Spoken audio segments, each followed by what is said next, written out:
sempre della montagna, ma questa volta una montagna come teatro di avvenimenti storici e di momenti di grande importanza per il nostro passato. Montagne che diventano per antonomasia il nome non solo di un canto alpino, ma anche di un particolare momento delle nostre battaglie, in cui il dovere verso la patria, la preoccupazione per il futuro incerto e la voglia di rivedere i propri cari si intrecciano in un brano che colpisce forte al cuore l'ascoltatore. Si tratta infatti di una testimonianza viva e attuale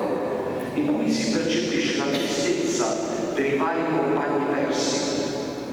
tutti giovani sui 20 anni, la rabbia verso una situazione di cui non si ha certezza ed il pensiero per la propria mamma: ho lasciato la mamma mia per venirti a conquistare. Tutte